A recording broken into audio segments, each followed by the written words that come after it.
मैं मार्तनंदन आप लोग का स्वागत करते हैं न्यू लाइफ क्लासेज में। आ जाइए बाबू। चैप्टर 3 है मानव नेत्र।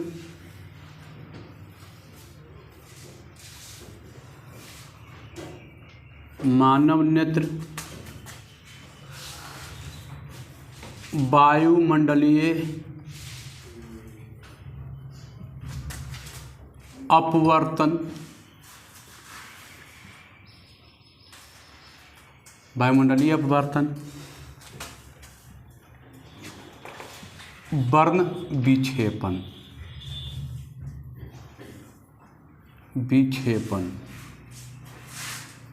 वर्ण विक्षेपण।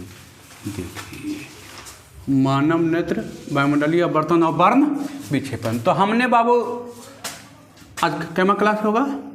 तीसरा, क्लास नंबर 3, तीसरा क्लास है बाबू, है ना? तीसरा क्लास।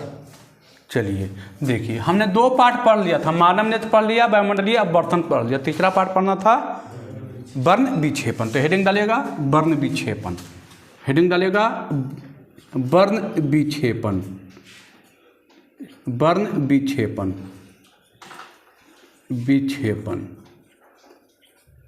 वर्ण विक्षेपण, है ना? देखिए वर्ण विक्षेपण क्या है बाबू? देखिए ये एक प्रिज्म है, देखिएगा ये एक प्रिज्म है। हम प्रिज्म बताए थे 2 समतल सतहों से घिरे क्षेत्र को क्या कहते थे? प्रिज्म कहते थे, है ना? तो ये प्रिज्म का आगे का भाग लिए है ना? देखिए ये प्रिज्म है। अब इसे एक हम श्वेत प्रकाश को गुजारते हैं, प्रकाश की किरण को, या श्वेत प्रकाश, सूर्य के प्रकाश या श्वेत प्रकाश, है ना? ये श्वेत प्रकाश है बाबू, श्वेत प्रकाश है। श्वेत में कैसा प्रकाश? उजला प्रकाश है। ये श्वेत प्रकाश को जब हम फिल्म से गुजारते हैं तो ये देखिए ये कौन सा माध्यम है? विरल माध्यम। किधर जा रहा है? सघन माध्यम में, है ना? तो यहाँ से क्या होगा? ये इस तरीके से मुड़ गया मान लिया जाए, है ना? अब यहाँ से जो मुड़ेगा तो यहाँ पर देखिए क्या होगा, फिर ये बाहर निकलेगा, है ना? तो इस तरीके से मान लिया जाए मिला। तो इससे जो श्वेत प्रकाश जब किसी फिल्म से गुजरता है ना तो 7 भागों में बांटता है। कितने भागों में बांटता है? 7 भागों में, है ना? देखिए 1 भाग, 2 भाग, 3 भाग, 4 भाग, 5 भाग, 6 भाग और 1 7वां भाग हो गया। यहाँ पर एक पर्दा को डाल दीजिएगा, एक पट्टी को डालते हैं, है ना? ये 7 रंगों, ये 7 भागों में विभक्त होता है, उसे क्या कहते हैं? वर्ण विक्षेपण कहते हैं। और ये जो 7 भाग में बटा है ना, ये 7 भाग रंग में परिवर्तित होता है। कितने में परिवर्तित होता है? श्वेत प्रकाश में 7 गो रंग होता है ना? श्वेत प्रकाश में 7 रंग होता है। तो ऊपर का रंग जो होता है लाल होता है और नीचे का रंग क्या होता है? बैगनी होता है। क्या होता है बाबू? बैगनी होता है। क्या होता है? बैगनी। अब बीच में जो रहता है क्या रहता है? हरा रहता है। बीच में क्या रहता है? हरा। तो देखिए, अब देखिए डेफिनेशन हम बोलते हैं, जब किसी श्वेत प्रकाश को किसी प्रिज्म से गुजारा जाता है तो ये 7 रंगों में विभक्त हो जाती है ना? तो उसे वर्ण विक्षेपण, इस घटना को वर्ण विक्षेपण कहते हैं। जब श्वेत प्रकाश को किसी प्रिज्म से गुजारा जाता है तो ये 7 रंगों में विभक्त होती है। इस घटना को वर्ण विक्षेपण कहते हैं। इस घटना को वर्ण विक्षेपण कहते हैं।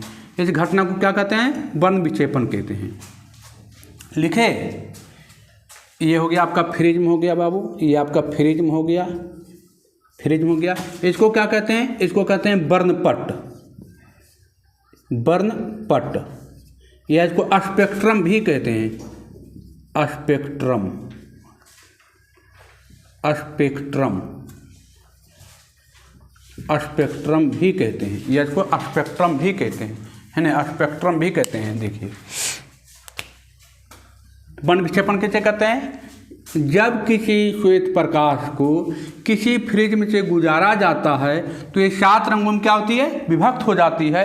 इस घटना को वर्ण विक्षेपण कहते हैं। अच्छा, तो वर्ण विक्षेपण में अच्छा आपको यहाँ से क्वेश्चन पूछेगा कि वर्ण विक्षेपण किसे कहते हैं, तो ये तो लिख दीजिएगा। अब यहाँ आप लोग पढ़े होंगे बच्चा में, बैजानी अह पिनाला पढ़े हैं ना? बैजानी अह पिनाला, है ना? तो यहाँ पर लिख देते हैं, देखिए बैजानी, बै में क्या हो गया बैगनी, बैजानी, जम में क्या हो जाएगा जामनी होता है, बैजानी अह पीनाला, अह मैंने क्या हरा, बैजानी अह पीनाला, पी से पीला, नी से नीला, बैजानी से नीला, बैजानी अह पीनाला, ल से या नारंगी लिख दीजिए, बैजानी, बैजानी होगा, देखिए नी होगा यहाँ पर, नी से नीला,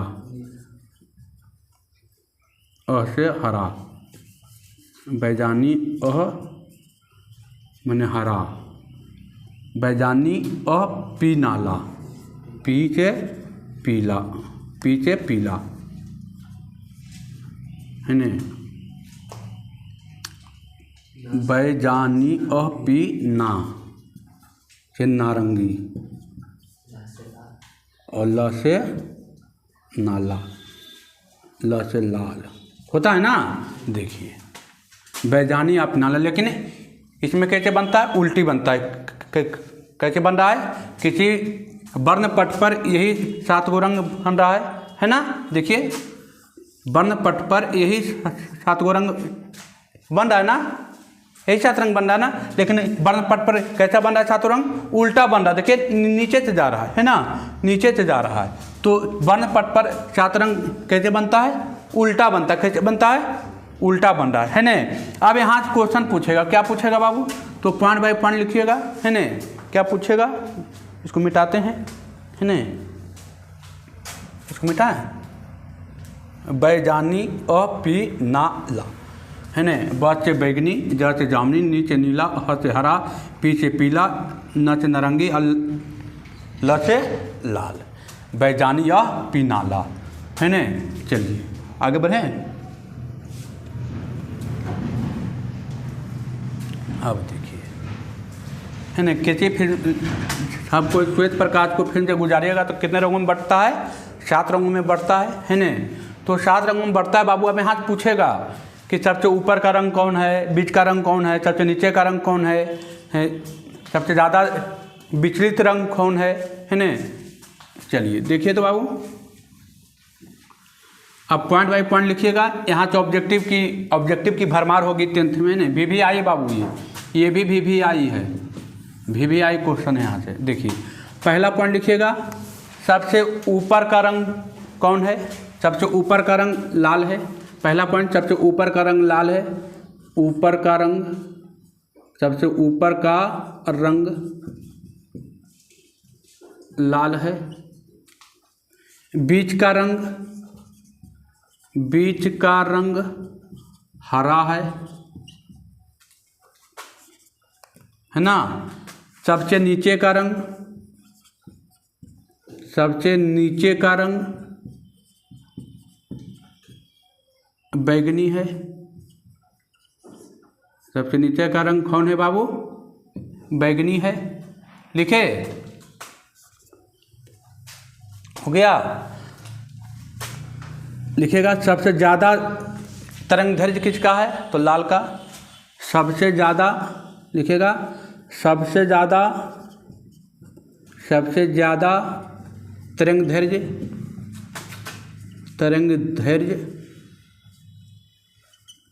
सबसे ज़्यादा तरंग दैर्घ्य किसका है बाबू, लाल का है। सबसे कम तरंग दैर्घ्य किसका है बाबू, तो बैगनी का है। सबसे कम तरंग दैर्घ्य किसका है, तरंग दैर्घ्य मतलब समझ रहे हैं, सबसे ज़्यादा दूरी जो दिखाई देगा वो लाल होगा। लाल आप ट्रेन में चढ़ते हैं तो सिग्नल के में प्रयोग किया जाता है।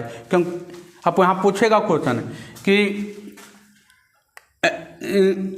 रेलगाड़ी में सिग्नल पर लाल रंग का प्रयोग क्यों किया जाता है, क्योंकि उसका जो तरंग दैर्घ्य है बहुत ज़्यादा है, बहुत ज़्यादा दूर से ही लाल चीज़ को दिखाई देता है ना। तो इसका तरंग दैर्घ्य ज़्यादा होने के कारण आपका कहाँ उपयोग होता है? 10 को सिंगल देने में, है ना, उपयोग किया जाता है। अच्छा, और सबसे ज़्यादा ये दूर चाहिए उतना आपको दिखाई नहीं देगा, तो सबसे ज़्यादा सबसे कम तरंग दैर्ध्य किसका होगा? बैगनी का है। अच्छा, लिखिएगा सबसे कम विचलित रंग, सबसे कम विचलित रंग, सबसे कम विचलित रंग, सबसे कम विचलित रंग, विचलित रंग लाल बाबू, बहुत कम विचलित होता है। और सबसे ज़्यादा विचलित रंग, सबसे ज़्यादा विचलित रंग कौन है बाबू? तो बैगनी है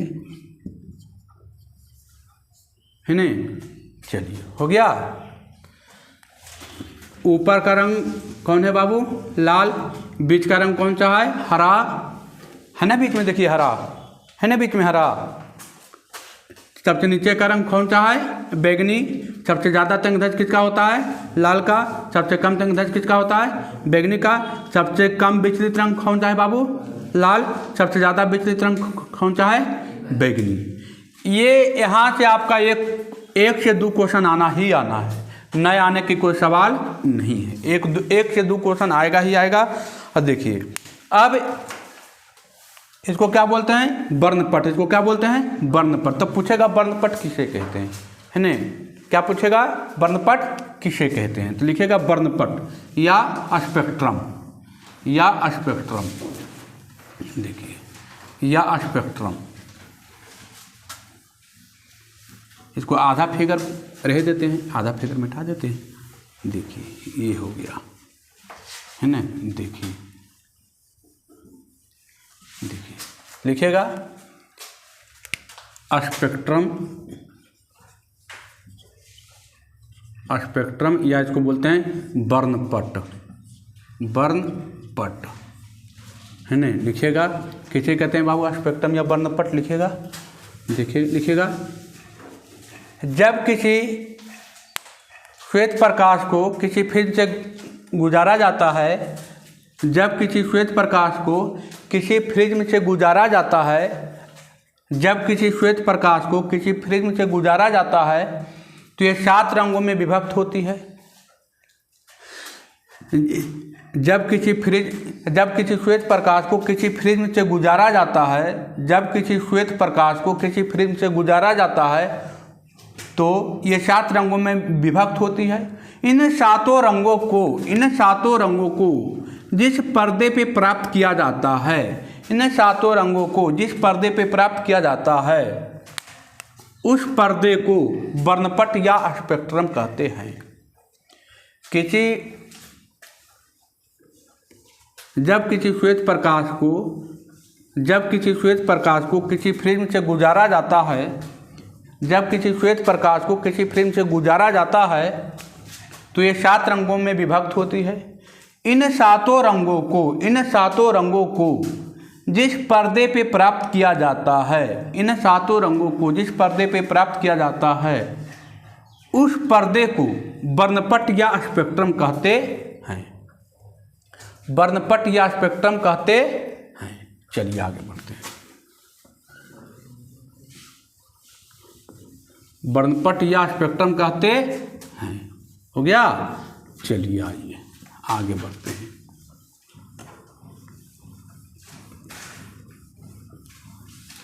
अब यहाँ से एक क्वेश्चन पूछता है बाबू, अब यहाँ से एक क्वेश्चन पूछता है कि सिद्ध करें कि, यहाँ से क्वेश्चन पूछता है सिद्ध करें कि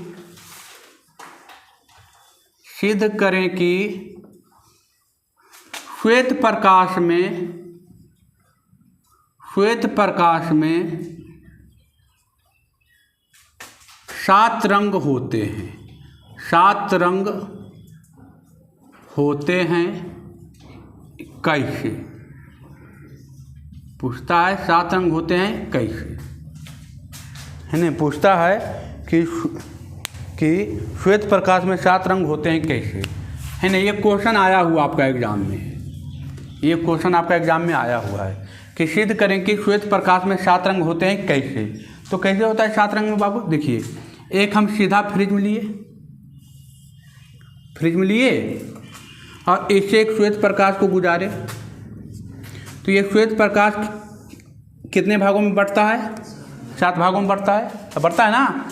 7 भागों में ये आपका बट गया, मान लीजिए कि 7 भाग में आपका ये क्या हो गया? 7 भाग में बट गया मान लीजिए, है ना।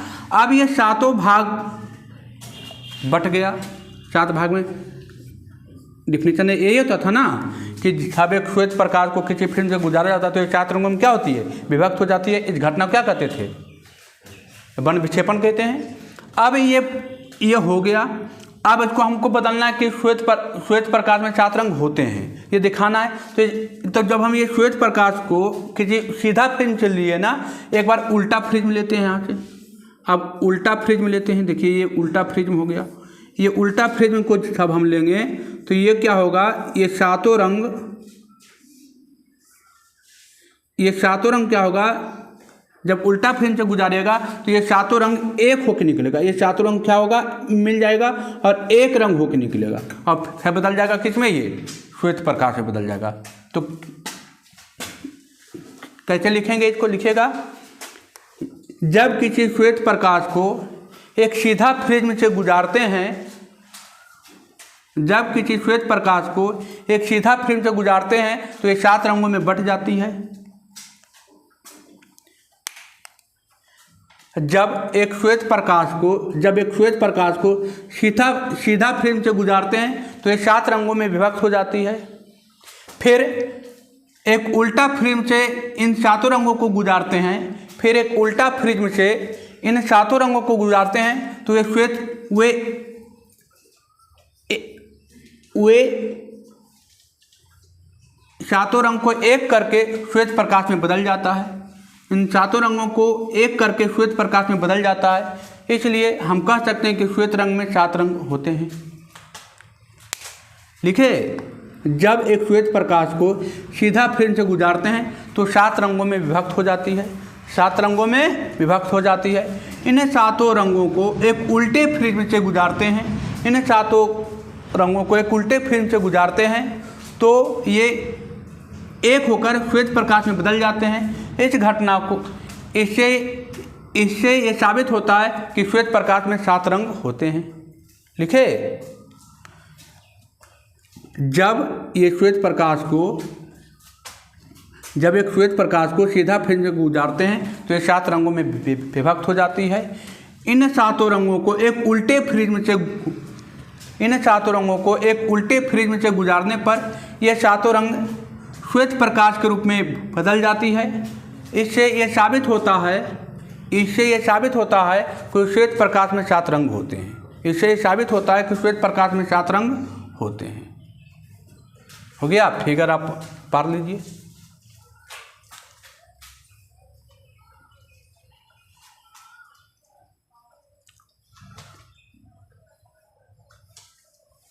चलिए आगे बढ़े हैं।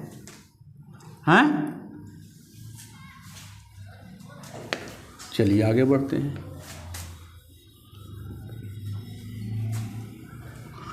फिगर पढ़ लीजिए, है ना।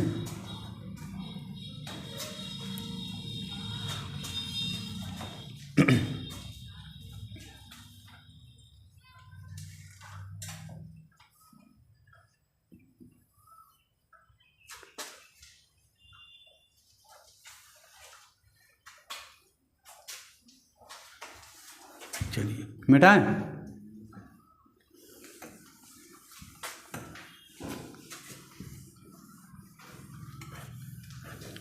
अगला हेडिंग डालेगा पूर्ण आंतरिक परावर्तन।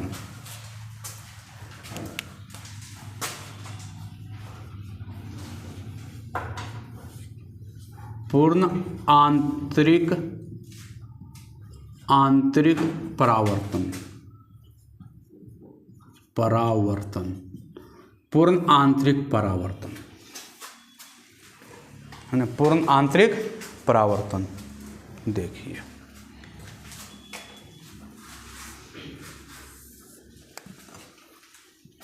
पूर्ण आंतरिक परावर्तन। पूर्ण आंतरिक में पूरा क्या होना चाहिए? परावर्तन होना चाहिए। क्या होना चाहिए? परावर्तन। देखिए हम ये लेते हैं बाबू, कोई किरण ये पूर्ण आंतरिक परावर्तन किस माध्यम से होता है? तो सघन से विरल में होता है। कहाँ होता है? एक पॉइंट लिख लीजिएगा पहले, ये घटना सघन से, ये घटना हमेशा सघन से विरल में होता है। ये घटना हमेशा सघन से विरल में होता है। ये घटना हमेशा सघन से विरल में होता है। ये घटना कहाँ पूछेगा ऑब्जेक्टिव में कि पूर्ण आंतरिक परिवर्तन की घटना कहाँ होती है? तो ये घटना हमेशा सघन से विरल में होता है। ये घटना कहाँ होता है? हमेशा सघन से विरल में होता है। अब देखिए पूर्ण आंतरिक परावर्तन हमको करवाना है ना। तो देखिए हम मान लिया जाए कोई प्रकाश की किरण यहाँ चलिए तो क्या होगा? ये रहा आपका सघन माध्यम और ये रहा आपका विरल माध्यम। सघन से विरल में जाता है तो क्या होता था? अभिलंब से दूर कि अभिलंब से नज़दीक? हाँ, अब अभिलंब से दूर कि अभिलंब की ओर मुड़ जाता था? हाँ, अभिलंब से दूर जाता था। तो इसको जाना चाहिए था सीधा से, लेकिन क्या होगा? अब ये अभिलंब है ना, अब अभिलंब से दूर देखिए भाग गया। हाँ, जाना चाहिए था ऐसे सीधे, लेकिन ये अभिलंब से क्या हो गया है? दूर हो गया है। एक और लेते हैं, मान लीजिए यहाँ से हमें ऐसे ले लिए तो ये भी कैदे अनुसार जाना चाहिए तो कैसे जाता? ऐसे जाता ना। लेकिन ये भी क्या होगा? अभिलंब से क्या जाएगा? दूर जाएगा ना। ये भी मान लीजिए यहाँ से ऐसे पार कर गया है नहीं, इसको मिटा देते हैं, इसका कोई काम नहीं है नहीं। चलिए अब देखिए ये ऐसे चला गया। और लेते हैं, यहाँ से और ले लिए तो क्या देख रहे हैं कि और जाएगा, अभिलंब से दूर जाएगा, इस पर जाएगा ना। और लेते हैं और ऐसे लिए तो ये क्या होगा? अंदर की ओर हो जाएगा, अभिलंब से दूर जाएगा ना। तो देखिए पूर्ण आंशिक परिवर्तन हुआ। देखिए जिस माध्यम से जा रहे थे उसी माध्यम में वापस आ गया ना वापस। तो यहाँ से देखिएगा ये रेखा में यहाँ से यहाँ के बीच में देखिए, जो यहाँ से इसको कहते हैं क्रांतिक कोण। इसको कौन कहते हैं? क्रांतिक कोण। और क्रांतिक कोण जो होता है स्केच के बीच में मान लीजिए 90 डिग्री बनाता है। कितना डिग्री बनाता है? 90 डिग्री बनाता है। क्रांतिक कोण का मान कितना डिग्री होता है? ये ऑब्जेक्टिव में पूछा हुआ क्वेश्चन है कि क्रांतिक कोण का मान कितना डिग्री होना चाहिए? 90 डिग्री पूछा हुआ क्वेश्चन है ना। क्या देखे, इसको बोलते हैं क्रांतिक कोण। क्रांतिक कोण का मान कितना डिग्री होता है? 90 डिग्री होता है ना। क्रांतिक कोण का मान कितना डिग्री होता है? 90 डिग्री होता है। तो लिखिएगा क्रांतिक कोण, उसके बाद लिखाएंगे पूर्ण आंतरिक परिवर्तन। क्रांतिक कोण लिखिएगा किसे कहते हैं? ये पूछता नहीं है, क्रांतिक कोण का मान पूछता है ना। तो लिखिएगा क्रांतिक कोण वह अपवर्तन कोण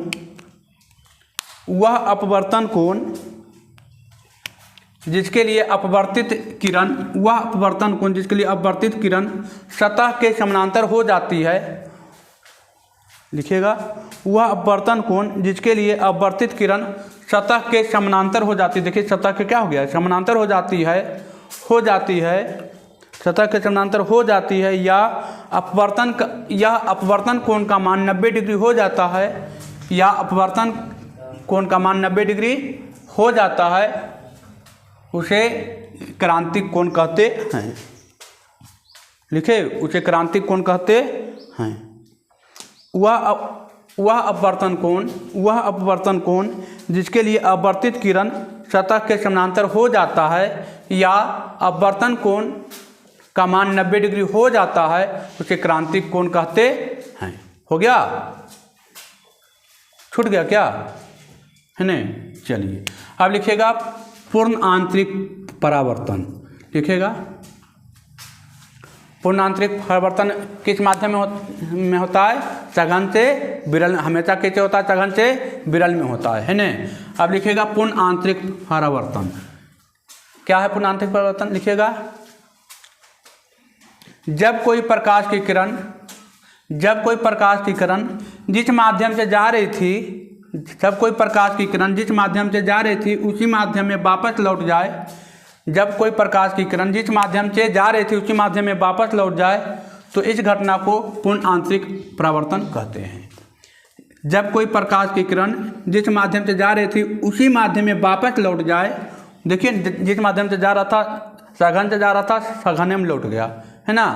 तो जब प्रकाश की किरण जिस माध्यम से जा रही थी उसी माध्यम में वापस लौट जाए तो इस घटना को पूर्ण आंतरिक परावर्तन कहते हैं, है ना। फिगर जरूर पारिए। देखिए तो सघन से जा रहा था, इधर भी आ गया, किस में आ गया, सघन में ही आया ना, तो सघन में ही वापस लौटा तो उसको बोलते हैं पूर्ण आंतरिक परावर्तन। जब प्रकाश की किरण जिस माध्यम से जा रही थी उसी माध्यम में वापस लौट जाए तो उसे क्या कहते हैं, इस घटना को पूर्ण आंतरिक परावर्तन कहते हैं। हो गया। अब ये टॉपिक कहाँ पढ़ा है बाबू, तो ये टॉपिक इंद्रधनुष के लिए पढ़ा है। इंद्रधनुष में पूर्ण आंतरिक परावर्तन की घटना होती है। इंद्रधनुष में पूर्ण आंतरिक परावर्तन, ये आपकी किताब में नहीं है लेकिन इसको पढ़ाना जरूरी था, ठीक है। ये आपकी किताब में नहीं है तभी तो इंद्रधनुष समझ में आएगा, ऐसे समझ में इंद्रधनुष नहीं आएगा, है ना। देखिए अब चलते हैं अगला टॉपिक इंद्रधनुष। अगला टॉपिक है इंद्रधनुष, है ना। देखिए इंद्रधनुष पूछता है कि इंद्रधनुष किसे कहते हैं या इंद्रधनुष कितना डिग्री पर बनता है ना, ये पूछता है। चलिए आइए देखिए, हो गया। चलिए देखिए अगला हेडिंग डालेगा इंद्रधनुष। इंद्रधनुष देखिए इंद्रधनुष कैसे बनता है बाबू, आप क्या देखते हैं इंद्रधनुष कैसे बनता है, जब पानी पड़ता है तो बनता है। जब पानी पड़ता है उसके बाद ही बनता है इंद्रधनुष। तो पानी पड़ता है तो किधर बनता है, जिधर सूर्य उगता है उसके विपरीत दिशा में बनता है। सूर्य इधर है तो सूर्य इधर है तो इंद्रधनुष किधर बनेगा, इधर बनेगा। सूर्य पूरब में तो इंद्रधनुष किधर बनेगा, पश्चिम में। सूर्य पूरब में तो किधर बनेगा, पूरब में होगा ना। इधर तो नहीं बनेगा कभी, क्योंकि सूर्य इपटे कभी उगता है, कभी नहीं उगता है, नहीं उगता है। इपटे तो जाता नहीं सूर्य, तो इधर तो नहीं बनेगा कभी। जब भी बनेगा तो इधर बनेगा, इधर बनेगा, इधर बनेगा, है ना। अब देखिए तो इंद्रधनुष कब बनता है, पानी पड़ने के बाद। तो मान लिया जाए पानी पड़ गया, ये आपका रहा सूर्य भगवान है, ये आपका सूर्य भगवान है। तो इंद्रधनुष कैसे बनता है, क्या होता है कि पानी पड़ने के बाद कुछ वर्षा की बूंदें, कुछ जो है वर्षा की बूंदें, मान लिया जाए ये वर्षा की बूंदें हैं, मान लिया जाए ये वर्षा की क्या है, ये वर्षा की बूंद है, ऐसे ही गिरता है ना पानी ठोपे ठोप। तो ये वर्षा की बूंद है, ये वर्षा की बूंद जो है वायुमंडल में क्या होता है, आकाश में फंस जाता है कागो। अब फंसने के बाद इसका किरण किस पर पड़ता है, सूर्य की किरण किस पर पड़ जाता है, वर्षा की बूंद पर पड़ता है। तो ये वर्षा की बूंद, ये प्रकाश की किरण इस पर पड़ा, इसका क्या होता है, अभी पढ़ाए हैं क्या, वर्ण विक्षेपण अभी पढ़ाएं कि जब श्वेत प्रकाश किसी फ्रिज से गुजारा जाता है तो किसका व्यवहार करेगा, फ्रिज में जैसा व्यवहार करेगा, किसका व्यवहार करेगा, फ्रिज में जैसा व्यवहार करेगा। तो ये 7 रंगों में क्या होती है, विभक्त हो जाती है। अब ये क्या होगा, फ्रिज में जैसा तो व्यवहार करेगा ही, इससे क्या होगा, पूर्ण आंतरिक परावर्तन भी होता है। ये 7 रंगों में यहाँ से यहाँ तक ऐसे बटेगा, है ना, लेकिन बटेगा ये पार नहीं होगा, कहाँ जाएगा, पूर्ण आंतरिक परावर्तन हो जाएगा। कितने रंगों में बटेगा, 7 रंगों में बटेगा। कितने रंगों में बटेगा, 7 रंगों में बटेगा। यही 7 रंगों तो, और ये बटेगा यहाँ पर पड़ेगा, यहीं पर क्या बनता है, ऐसे देखिएगा अर्धवृत्ताकार इंद्रधनुष दिखाई पड़ता है। तो और ये पृथ्वी है, यहाँ को आदमी देखता है, अरे इंद्रधनुष बनल हो रे, देखिए इंद्रधनुष बनल है। कैसा दिखाई देता है, अर्धवृत्ताकार, आधे दिखाई देता है, लेकिन क्या आधा बनता है पूरा, लेकिन आधा भाग पृथ्वी के अंदर रहता है, चलते हमको आधे भाग दिखाई देता है ना। कितना डिग्री पर बनता है बाबू, तो 42 डिग्री पर। कितना डिग्री पर बनता है पूछता है, इन धनुष में इंद्रधनुष कितना डिग्री पर बनता है? 42 डिग्री पर बनता है ना। तो क्या होता है? सूर्य के विपरीत दिशा में बनता है। किधर बनता है? सूर्य के विपरीत दिशा में बनता है ना। देखिए, सब सूर्य का प्रकाश वर्षा के बाद इंद्रधनुष कब बनता है? वर्षा के बाद बनता है। वर्षा के बाद जब सूर्य उगता है, लिखिएगा, वर्षा के बाद जब सूर्य उगता है तो सूर्य के विपरीत दिशा में, वर्षा के बाद जब सूर्य उगता है तो सूर्य के विपरीत दिशा में ऊपर देखने पर, लिखिएगा, इंद्रधनुष किसे कहते हैं? वर्षा के बाद जब सूर्य उगता है तो सूर्य के विपरीत दिशा में ऊपर देखने पर या सूर्य के तरफ पीठ करके ऊपर देखने पर, सूर्य के तरफ पीठ, सूर्य की तरफ क्या रहना चाहिए? पीठ। ऊपर देखने पर आसमान में एक रंगीन पट्टी दिखाई पड़ती है। आसमान में एक रंगीन पट्टी दिखाई पड़ती है जो अर्धवृत्ताकार होती है। वर्षा के बाद जब सूर्य उगता है, वर्षा के बाद जब सूर्य उगता है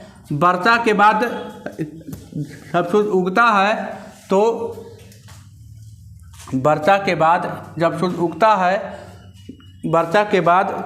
जब सूर्य उगता है तो सूर्य के विपरीत दिशा में ऊपर देखने पर या सूर्य के तरफ पीठ करके ऊपर देखने पर आसमान में एक अर्धवृत्ताकार रंगीन पट्टी दिखाई पड़ती है।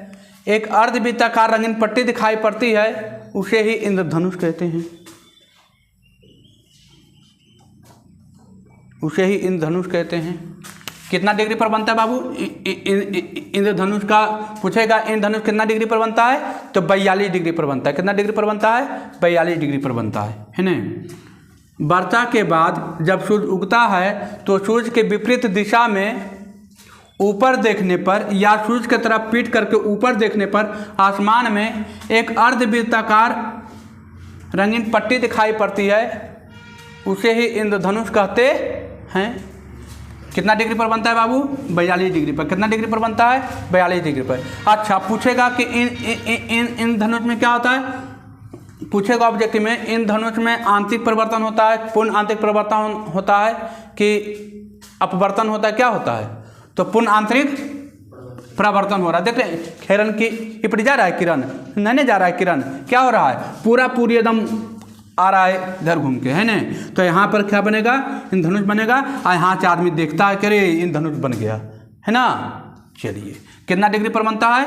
तो 42 डिग्री पर। ये पिछले बार पूछा था कि इन धनुष में जो बनता है उसका कोण का मान कितना डिग्री होता है? तो 42 डिग्री होता है। कितना डिग्री होता है बाबू? 42 डिग्री होता है ना। चलिए,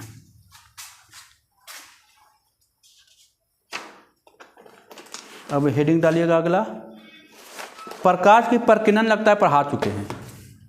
प्रकीर्णन नहीं पढ़ाए हैं? प्रकाश का प्रकीर्णन, जब सूर्य का प्रकाश वायुमंडल में प्रवेश करती है तो धूल या मिट्टी के कणों से टकराने के बाद प्रकाश की किरण क्या होती है? बिखर जाती है या फैल जाती है। इस घटना को क्या कहते हैं? प्रकाश का प्रकीर्णन कहते हैं। ये पढ़ा चुके हैं, है ना, ये पढ़ा चुके हैं। चलिए आगे बढ़ते हैं। ये पढ़ा चुके हैं, प्रकाश का प्रकीर्णन आपको पढ़ा चुके हैं। वहाँ भी पढ़ना था, यहाँ भी पढ़ना था, तो ये पहले पढ़ा चुके हैं। आगे बढ़ते हैं, है ना, ये पहले पढ़ा चुके हैं। हो गया? चलिए, है ना। अगला हेडिंग डालेगा, अगला हेडिंग डालिएगा, क्या है? कोलाइड। हेडिंग डालेगा कोलाइड। कोलाइड, है ना, कोलाइड, कोलाइड, है ना। कोलाइड किसे कहते हैं बाबू? कोलाइड किसे कहते हैं? देखिए, कोलाइड क्या है? तो वायुमंडल में बहुत सारे छोटे छोटे कण क्या होते हैं? फंस जाते हैं। वायुमंडल में बहुत सारे छोटे छोटे कण क्या होते हैं? फंस जाते हैं, और उससे जो किरण पड़ता है ना, तो किरण को क्या करता है? बिखरा देता है। इस घटना को क्या कहते हैं? कोलाइड कहते हैं। देखिएगा, किसी माध्यम में छोटे छोटे कण, किसी माध्यम में छोटे छोटे कण फंसे या निलंबन होते हैं। फंसे या निलंबन होते, फंसना, निलंबन को फंसना बोलते हैं। किसी माध्यम में छोटे छोटे कण, किसी माध्यम में छोटे छोटे कण फंसे या निलंबन होते हैं, उस माध्यम को खोलाइड माध्यम कहते हैं। जैसे उसका उदाहरण है बापू, किसी माध्यम में छोटे छोटे कण, किसी माध्यम में छोटे छोटे कण फंसे या निलंबन होते हैं, फंसे या निलंबन होते हैं, उस माध्यम को खोलाइड कहते हैं। जैसे बाबू दूध का उदाहरण इसी में है। दूध में छोटे छोटे कण होते हैं जो कि फंसे होते हैं, है ना, इसलिए दूध उजला दूध छोटे छोटे कण में बते होते हैं, लेकिन आपको हमको दिखाई देता है कण, है नहीं दिखाई देता, लगता है पानी है ना, लेकिन छोटा छोटा कण होता है, वाइट वाइट के कण, है ना, तो ये निलंबन होते हैं, उसे खोलाइड। अब पूछेगा दूध किसका उदाहरण है, कोलाइड का उदाहरण है। किसका उदाहरण है, खोलाइड का। और धुआं भी, धुआं भी किसका उदाहरण है, खोलाइड का उदाहरण है ना। अब लिखिएगा अगला, खोलाइड किसे कहते हैं, किसी माध्यम में छोटे छोटे कण फंसे या निलंबन होते हैं, उस माध्यम को खोलाइड कहते हैं, है ना। अब लिखिएगा, अब लिखिएगा टिंडल प्रभाव। टिंडल प्रभाव पूछता है, टिंडल प्रभाव किसे कहते हैं, टिंडल प्रभाव, टिंडल प्रभाव, है ना, पूछता है टिंडल प्रभाव किसे कहते हैं। लिखिएगा खोलाइड में फंसे कणों का, खोलाइड में फंसे कणों का, कणों से खोलाइड में फंसे कणों के प्रकाश का प्रकीर्णन होता है। खोलाइड में फंसे कणों से, अब प्रकाश का प्रकीर्णन नहीं पूछना है कि सर किसे कहते हैं प्रकाश का प्रकीर्णन, हम बता चुके हैं। प्रकाश का प्रकीर्णन किसे कहते हैं बाबू, तो सूर्य का प्रकाश जब वायुमंडल में प्रवेश करती है तो धूल या मिट्टी के कणों से टकराकर प्रकाश की किरण को क्या कहता है, फैला देता है। इस घटना को क्या कहते हैं, प्रकाश का प्रकीर्णन कहते हैं, है ना। लिखिएगा खोलाइड माध्यम में फंसे, खोलाइड माध्यम में फंसे कणों से प्रकाश का प्रकीर्णन होता है। खोलाइड माध्यम में फंसे कणों से प्रकाश का प्रकीर्णन होता है। इस घटना को टिंडल प्रभाव कहते हैं, इसी को टिंडल प्रभाव कहते हैं। लिखे, इसी को टिंडल प्रभाव कहते हैं, इसी को टिंडल प्रभाव कहते हैं, है ना। चलिए आगे बढ़ते हैं। अब लिखिएगा, अगला हेडिंग डालिएगा, अगला हेडिंग डालिएगा आकाश का रंग। अगला हेडिंग डालेगा आकाश का रंग। आकाश का रंग कैसा दिखाई देता है बाबू, पूछेगा आकाश का रंग, आकाश का रंग कैसा दिखाई देता है, तो नीला दिखाई देता है। देखिएगा आकाश का रंग कैसा दिखाई देता है, नीला देता है कि नहीं देता है दिखाई, आकाश का रंग कैसा दिखाई देता है ना। तो नीला क्यों दिखाई देता है बाबू, आकाश का रंग नीला क्यों दिखाई देता है, तो उसका कारण है। देखिए तो उसका कारण है, क्या कारण है, देखिए ये है सूर्य का, ये सूर्य, ये है आपका सूर्य, है ना। सूर्य माने जाए सूर्य का रोशनी यहाँ से यहाँ आया, आ रहा है, सूर्य का रोशनी आ रहा है, ये आपका रहा, ये आपका क्या है, ये आपका पृथ्वी है, ये मान लेते हैं आपका वायुमंडल है, ये आपका क्या है, वायुमंडल है ना। वायुमंडल यहाँ तो एकदम सूर्य का प्रकाश आ रहा है, जैसे ही वायुमंडल में प्रवेश करता है तो इसमें क्या होता है, इस अब श्वेत प्रकाश में कितना रंग होता है, 7 रंग होता है। श्वेत प्रकाश में कितना रंग होता है, 7 रंग होता है। तो इन 7 रंग में जो नीला रंग होता है ना, नीला रंग जो होता है, यहाँ तो श्वेत रंग है, ये नीला रंग जो होता है इसका क्या होता है, प्रकीर्णन हो जाता है। प्रकाश का क्या होता है, नीला रंग जो होता है, नीला रंग माने जाए यहाँ से पहुँचते पहुँचते नीला रंग यहाँ तक पहुँचते पहुँचते क्या जाता है, बिखर जाता है। क्या होता है, बिखर जाता है। तो नीला रंग जब बिखर जाएगा आसमान में, तो आप कभी होली में क्या देखे हैं, अबीर उड़ाते हैं लाल अबीर, तो कैसा दिखता है, लाल दिखता है। वहाँ पर जितना दूर रहता है उतना दूर कैसा दिखता है, लाल ही दिखता है कि नहीं दिखता है। तो यहाँ से क्या होता है, सूर्य का प्रकाश आ रहा है, सूर्य का प्रकाश आ रहा है, सूर्य का प्रकाश आ रहा है बाबू, सूर्य का प्रकाश आ रहा है। यहाँ जो नीला रंग है उसका क्या हो रहा है, प्रकाश का प्रकीर्णन हो रहा है। क्या हो रहा है, प्रकाश का, प्रकाश धूल कण से टकरा करके नीला रंग का क्या हो रहा है, प्रकीर्णन होते जा रहा है। अब प्रकीर्णन हो रहा है, नीला रंग बिखर रहा है, तो आसमान नीला दिखाई देगा, पीला दिखाई देगा, कैसा दिखाई देगा, नीला ही दिखाई देगा, क्योंकि नीला रंग का क्या हो रहा है, प्रकीर्णन हो रहा है ना। अरे नीला रंग का ना प्रकीर्णन हो रहा है बाबू। यहाँ से आते आते नीला रंग पूरा क्या हो जाता है, बिखर जाता है। नीला रंग क्या होता है, बिखर जाता है। इसी चलते आकाश का रंग कैसा दिखाई देता है, नीला दिखाई देता है समझ में नहीं आया। यहाँ से निकलता है केवल एक श्वेत प्रकाश, लेकिन श्वेत प्रकाश निकलता है तो श्वेत प्रकाश का वायुमंडल जब प्रवेश करता है तो धूल अवकरण मिट्टी तो वायुमंडल में धूल अवकरण रहता है ना, धूल अवकरण के कारण क्या होता है कि नीला रंग का प्रकीर्णन हो जाता है। नीला रंग का क्या हो जाता है, प्रकीर्णन मतलब नीला रंग को छिरिया देता है। क्या करता है, छिरिया देता है। अब जब छिरियाएगा नीला रंग तो आकाश कैसा दिखेगा, पीला दिखेगा, लाल दिखेगा, कैसा दिखेगा, नीला ही दिखेगा। तो नीला रंग का प्रकीर्णन होने के कारण आकाश का रंग कैसा दिखाई देता है, नीला दिखाई देता है। लिखिएगा, जब प्रकाश की किरणें सूर्य से निकलकर वायुमंडल में प्रवेश करती है, जब प्रकाश की किरणें सूर्य से निकलकर वायुमंडल में प्रवेश करती है तो हमारे वायुमंडल में कई छोटे छोटे कण मौजूद होते हैं।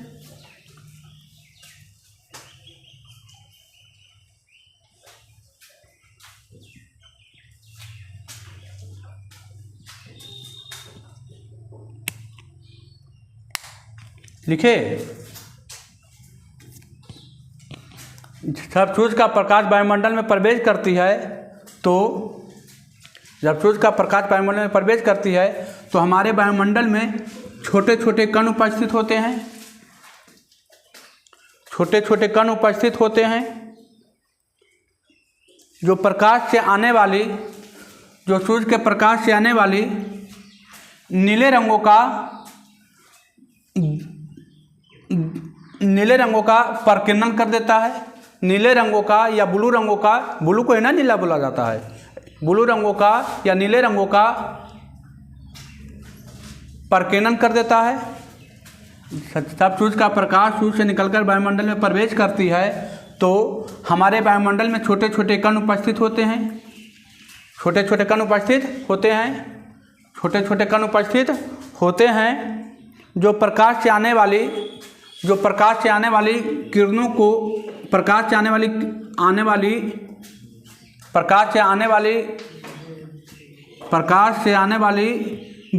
नीले रंगों का प्रकीर्णन कर देता है। नीले रंगों का प्रकीर्णन कर देता है। नीले रंगों का प्रकीर्णन चारों तरफ, नीले रंगों का चारों तरफ प्रकीर्णन कर देता है। इससे आकाश का रंग नीला दिखाई देता है। इससे आकाश का रंग नीला दिखाई देता है। इससे आकाश का रंग नीला दिखाई देता है। जब सूर्य का प्रकाश सूर्य से निकलकर वायुमंडल में प्रवेश करती है तो हमारे वायुमंडल में छोटे छोटे कण उपस्थित होते हैं जिससे सूर्य का प्रकाश, जिससे आने वाली श्वेत प्रकाश में ब्लू रंगों का, नीले रंगों का प्रकीर्णन कर देता है, नीले रंगों का प्रकीर्णन कर देता है जिससे आकाश का रंग नीला दिखाई देता है, जिससे आकाश का रंग नीला दिखाई देता है। ब्लू रंगों का चारों तरफ प्रकीर्णन कर देता है, चारों तरफ में फैला देता है, प्रकीर्णन कर देता है जिससे आकाश का रंग कैसा दिखाई देता है, नीला दिखाई देता है। जिससे आकाश का रंग कैसा दिखाई देता है, नीला दिखाई देता है। फिगर हो गया। चलिए मिटाएं, चलिए अब लिखिएगा। अच्छा, आकाश का रंग लाल क्यों होता है बाबू, सूर्य का रंग लाल क्यों दिखाई देता है? सुबह में दिखाई देता है ना, जब सूर्य उगता है तो कैसा दिखाई देता है, लाल।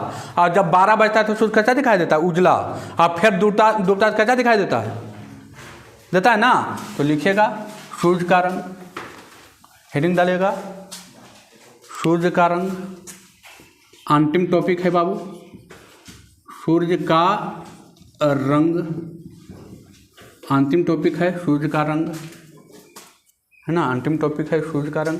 देखिए अंतिम टॉपिक है बाबू सूर्य का रंग। देखिए तो देखिए, अब देखिए सूर्य का रंग कैसा कैसा चेंज होता है ना। देखिए ये आपका सूर्य है, ये आपका मान लिया जाए सूर्य है। देखिए ये आपका सूर्य है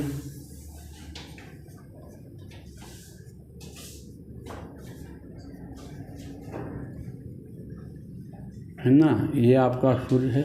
देखिए ये आपका पृथ्वी है, ये और नीचे लेते हैं, ये आपका पृथ्वी है।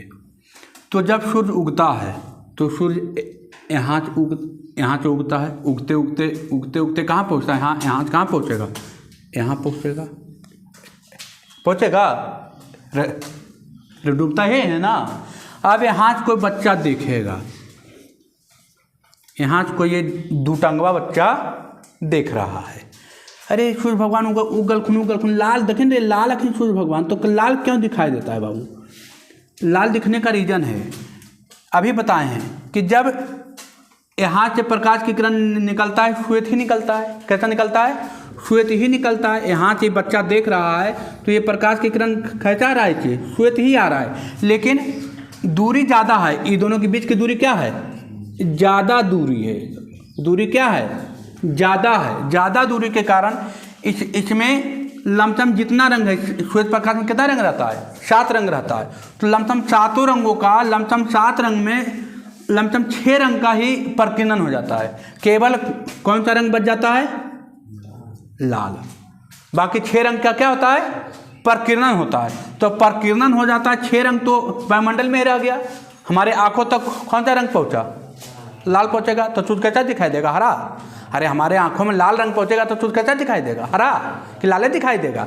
अब यहाँ से सूर्य भगवान होगा और ऐसे तो यहाँ से यहाँ ऐसी, तो यहाँ सूर्य का यहाँ उजला का ही दिखाई देखिन, तो यहाँ उजला ही चलते दिखाई देता है बाबू कि यहाँ पर जब सूर्य भगवान आए तो इसकी बीच की दूरी कम हो गई। क्या हो गई? बीच की दूरी क्या हो गई? कम हो जाती है। बीच की दूरी जो कम दूरी हो गया, दूरी कैसा हो गया? कम दूरी हो गया। अब कम दूरी है तो यहाँ भी प्रकीर्णन होता है, लेकिन उतना प्रकीर्णन नहीं हो पाता जितना होना चाहिए। जितना होना चाहिए तो सारा रंग कहाँ पहुँच जाता है? ये बच्चा की आंखों तक पहुँच जाता है। अब सारा रंग मिल के पहुँचता है तो कैसा दिखाई देगा? उजला ही दिखाई देगा। प्रकीर्णन तो यहाँ भी हुआ, लेकिन उतना नहीं हो पाया, बहुत कम मात्रा में हुआ प्रकीर्णन, क्योंकि दूरी क्या था? कम था। दूरी कम होने के कारण इसका प्रकीर्णन उतना नहीं हो पाया, तो सारा रंग पहुंच गया और सारा रंग मिल के पहुंचा तो कैसा दिखाई देगा? उजला। फिर यहाँ से यहाँ भगवान आए, यहाँ से यहाँ आए सूर्य भगवान कि अरे चलो अब यहाँ चलते हैं। तो यहाँ भी क्या रहा? दूरी क्या है? ज़्यादा। दूरी क्या रहेगा? दूरी रहेगा ज़्यादा, और ज़्यादा दूरी रहेगा तो ये बच्चा की आंखों तक बाकी सब रंग का प्रकीर्णन हो जाता है। केवल एक ही रंग पहुँचता है, कौन? लाल पहुँचता है। ये बच्चा के बाकी 6 रंगों का क्या हो जाता है? लमसम प्रकीर्णन हो जाता है। केवल एक रंग बचता है, कौन? लाल। हम बताए थे तंगधैर्य, लाल रंग का तंगधैर्य क्या होता है? सबसे ज़्यादा होता है। सबसे कम विचलित रंग कौन सा था? लाल था। तो लाल रंग का विचलित क्या हुआ है? कम हुआ है, और लमसम बाकी रंगों का विकलन बहुत ज़्यादा हो गया है। इस चलते केवल लाल ही रंग बच्चा की आँख तक पहुँचेगा, तो जब पहुँचेगा लाल रंग तो दिखाई देगा हरा, दिखाई देगा लाले, है ना? सही बात। तो सूर्य का रंग लाल क्यों दिखाई देता है? पता चला। सूर्य का रंग 12 जो उजला क्यों दिखाई देता है? पता चला? नहीं पता चला तो लिखिएगा, सुबह और शाम में, सुबह और शाम में, सुबह और शाम में, सुबह और शाम में, सुबह और शाम में सूर्य और पृथ्वी के बीच की दूरी ज़्यादा होने के कारण, सुबह और शाम में सूर्य की दूरी पृथ्वी और सूर्य और पृथ्वी के बीच की दूरी ज़्यादा होने के कारण, ज़्यादा होने के कारण सूर्य से आने वाली प्रकाश की किरणों का प्रकीर्णन, सूर्य से आने वाली प्रकाश की किरणों का प्रकीर्णन सुबह और शाम में सूर्य और पृथ्वी के बीच की दूरी अधिक होने के कारण सूर्य से आने वाली प्रकाश की किरणों का प्रकीर्णन इस हद तक हो जाता है, इस हद तक होता है या हो जाता है, इस हद तक हो जाता है कि उसमें केवल लाल रंग रह जाता है, उसमें केवल लाल रंग रह जाता है, जिसके कारण सूर्य लाल दिखाई देता है। सुबह और शाम में सूर्य, सुबह और शाम में सूर्य और पृथ्वी के बीच की दूरी ज़्यादा होने के कारण सूर्य से आने वाले प्रकाश की किरणों का प्रकीर्णन इस हद तक हो जाता है कि उसमें लगभग सारे रंग बाहर निकल जाते हैं, लगभग सारे रंग बाहर निकल जाते हैं, लगभग सारे रंग बाहर निकल जाते हैं। इसमें केवल लाल रंग रह जाता है, लाल रंग रह जाता है, जिसके कारण सूर्य लाल दिखाई देते हैं, जिसके कारण सूर्य लाल दिखाई पड़ता है, जिसके कारण सूर्य लाल दिखाई पड़ता है। हो गया, जिसके कारण सूर्य लाल दिखाई पड़ता है न। लमसम जितना रंग था बाबू, सभी रंगों का क्या हो गया है, प्रकीर्णन हो जाता है। सभी रंगों का क्या हो जाता है, प्रकीर्णन हो जाता है। केवल कौन सा रंग बच जाता है, लाल रंग बचता है। इस चलते सूर्य कैसा दिखाई देता है, लाल, है न। सूर्य कैसा दिखाई देता है, लाल दिखाई देता है। आपका चैप्टर हो गया द एंड। आपका चैप्टर क्या हो गया, द एंड हो गया। आपका चैप्टर क्या हो गया, द एंड हो गया। आपका चैप्टर ख़त्म हो गया। फिगर पाल लीजिए, है न। चलिए, आज बाबू फिजिक्स का तीसरा चैप्टर भी ख़त्म हो गया है। आप लोग ये वीडियो को ज़्यादा से ज़्यादा अपने दोस्तों के पास शेयर करें। अच्छा लगे तो कमेंट ज़रूर करें, कमेंट ज़रूर करें, अपने दोस्तों के पास ज़्यादा से ज़्यादा शेयर करें। ठीक है बाबू, धन्यवाद।